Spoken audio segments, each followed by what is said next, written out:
Monsters, it's Morgan, and in today's video I'm going to be reviewing A Court of Frost and Starlight. This is the fourth book in the A Court of Thorns and Roses series by Sarah J. Maas, and I'm doing a week read of all of the ACOTAR books in preparation for Crescent City 3, which is another Sarah J. Maas novel that comes out on January 30th.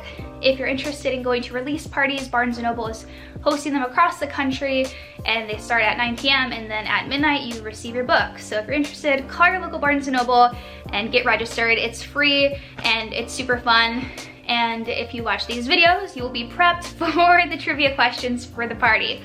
Okay, this book, people love it or hate it. There is no middle ground in this book. This book is considered a novella because it is so short. It is 234 pages, so very, very short. You can read it super quickly. I read this in one day because I'm trying to get through the whole series in 1 week, so there was not a lot of time for this. Actually, it was like less than a day. I started at like 3 p.m., finished it at like 9 a.m. So you can get through it super fast. The reason people seem to hate this novel if they don't like it is overall in the romantic fantasy genre, it's very heavily war-based, right? There's always some kind of war going on, right? I'm not a war girly. I understand it's a foundation for the genre, but it's not something where I'm like, yes, war, like let's watch this action scene. So to me, I love this book. I'm like, yeah, let's just chill out. Let's see what they're doing at the night court during winter solstice. Like that sounds fun to me. Some people hated it. They were like, nothing really happens in this book. Should I skip it? You should definitely not skip it because there are parts of this book that are imperative to read before you read the next book, which is A Court of Silver Flames. So you should read it. It's super fast. If you put it on Audible, you can put it at like 1.5 speed, and I think it's like 4 hours. So you can get through it while you're driving, cooking, getting ready, and you'll be through it in a day. So don't skip this. Let's get through all of the fun things of this book, things you might have forgotten about, the main points. If you don't want to read it, I guess technically you could just watch this video. I'll get you through what you need to know. But I would say read it if you haven't. It's cute. Okay, so let's go ahead and go through this book. There will be spoilers in this, so just FYI. So the book starts over winter solstice. That's the whole book, is just it being over the winter holiday. And as a reminder, winter solstice is the longest night of the year, and it's Feyre's birthday. So it's supposed to be cute because it's the longest night of the year, and Rhys is the High Lord of the Night Court. So it's supposed to give meant to be vibes, which I think it does. It's cute. I like that they throw Feyre a birthday party because I feel like she never felt like super appreciated in childhood and obviously had all of that traumatic stuff. So I think it was just like a very nice, normal thing post-traumatic situation that kind of made her feel more regulated and loved. And Elaine made her a cake, which I thought was nice because it kind of showed that Elaine's back to being normal and less of a weirdo. So that kind of put Elaine in like a neutral category. As we know, Nesta is not in a neutral spot. She's being horrible, which explains why her book, A Court of Silver Flames, the next one, is so long. Elaine basically normalizes over the course of this book, and Nesta is normalizing over the course of this book, so kind of funny. But Nesta is like living in the slums, which is kind of weird because Rhys and Feyre have all this money, and instead she's just like living and doing sketchy things and bringing in sketchy partners, which is just kind of like, why, you know? If you know anything about me, you know I'm not a big Nesta fan. I feel like the character of Nesta gives the personality type of like they've been traumatized, and so in response they traumatize others emotionally, and I think that's very toxic and not very conducive to healing. But I do feel like some people that are super pro Nesta are like, well, can't you tell she's traumatized?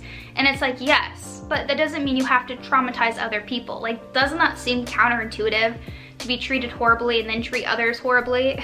Like, we need some higher level thinking here, you know? And that opinion has gotten me into some debates before, but it's just like, come on guys.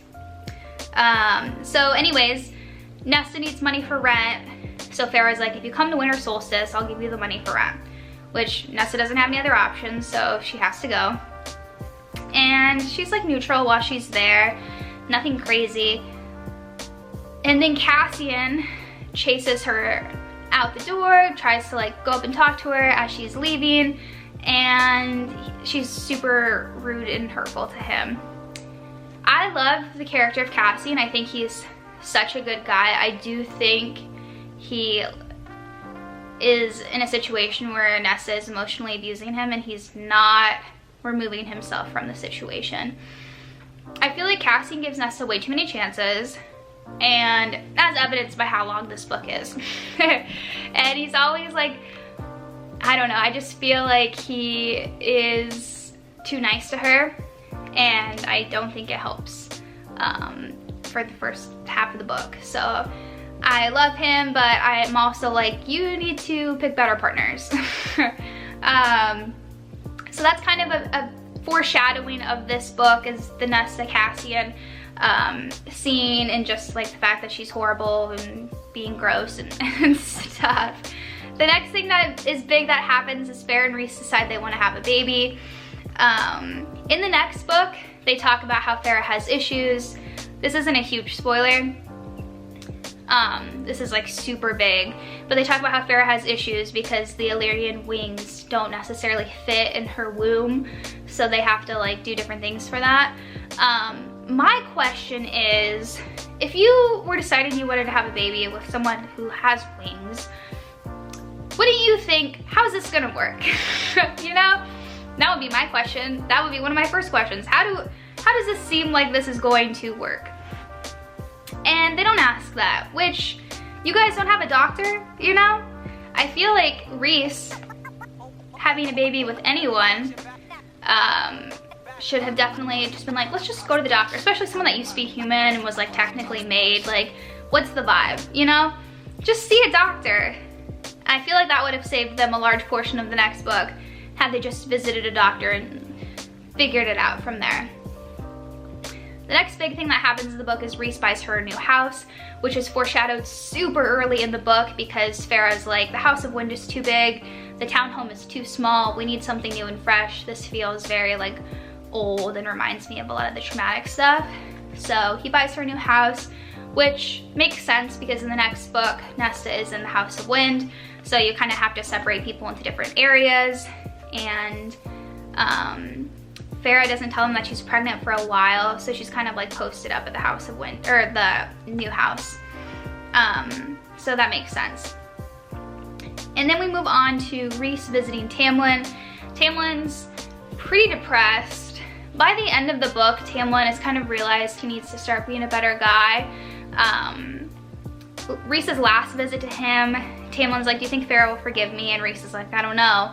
And then Tamlin's like, do you forgive me for what happened with your mom and sister? Because Tamlin's family killed them. And Rhys is like, I don't think I've ever heard you apologize for that. So I think Tamlin is wanting to be a better guy, trying to figure out the intricacies of how he would go about doing that. And I really hope that Tamlin gets a redemption arc. I don't think he's an inherently bad character. I think he has for sure anger issues, and he's morally gray in a lot of settings, but I do think he has the potential to be a good guy. So I am excited to see what happens in the next ACOTAR book, and hoping that Tamlin gets a happy ending. And then the book basically ends with Feyre being gifted an art studio. And with that art studio, she partners with her friend to kind of create this like art therapy space for the people in the city who were traumatized by the war, so they can use painting to express themselves. So I thought that was cute. I'm glad that they did that and gave Feyre something to do, I guess.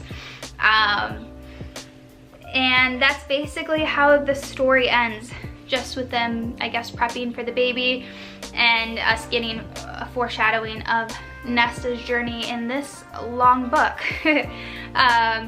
So this book you can read in half a day, not super long. This book, I will be reading in 2 days, A Court of Silver Flames.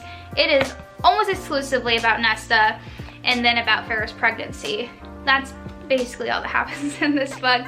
But this is the last book in the ACOTAR series in preparation for Crescent City 3. Once I finish this, which I'm giving myself 2 days for, I will be reading the Crescent City books, and we will be hitting just about time for the Crescent City release. So I hope this review was helpful to remind you of some important things that happened in this book. And I suppose if you didn't read this book, you got the gist of what happened in this video. So I hope that was helpful. Make sure to like and subscribe for more book reviews, and I will see you guys in 2 days for the review of A Court of Silver Flames. Have a good day, guys.